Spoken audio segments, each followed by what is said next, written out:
धाराशिवच्या कळंब शहरात संभाजी ब्रिगेडने केला कृषी दुकानात कृषी विभागातील अधिकाऱ्यांसोबत बियांचा पंचनामा। काही शेतकऱ्यांच्या आमच्याकडे तक्रारी आल्या की बियाणे बोगस आहे, म्हणून आम्ही स्टिंग ऑपरेशन करून कृषी अधिकाऱ्यांना घेऊन काही कृषी सेवा केंद्रामध्ये तपासणी केली असता ग्रीन लिम्का नावाच्या कंपनीचं बियाणं हे भेसळ आढळून आलं।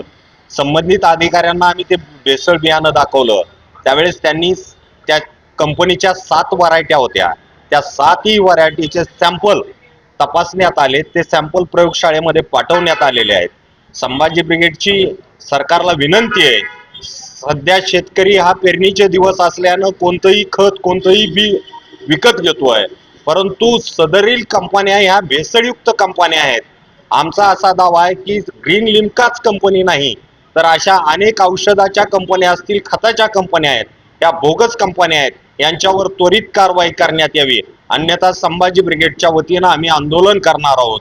येणाऱ्या काळामध्ये शेतकऱ्याचं ज्यांनी बी खरेदी केलं आणि त्यांचं बी उगवलं नाही त्यांची सुद्धा कंपन्याच्या मार्फत नुकसान भरपाई देण्यात यावी, ही संभाजी ब्रिगेडच्या आग्रहाची मागणी आहे। तात्काळ जर कृषी सेवा केंद्रामधील बी तपासलं गेलं नाही किंवा सदरील कंपन्या तपासल्या गेल्या नाहीत, बोगस कंपन्या तपासल्या गेल्या नाहीत, तर या पुढील काळामध्ये संभाजी ब्रिगेड कृषी अधिकाऱ्यांच्या आणि कृषी कंपन्यांना कुलूप लावल्याशिवाय राहणार नाही।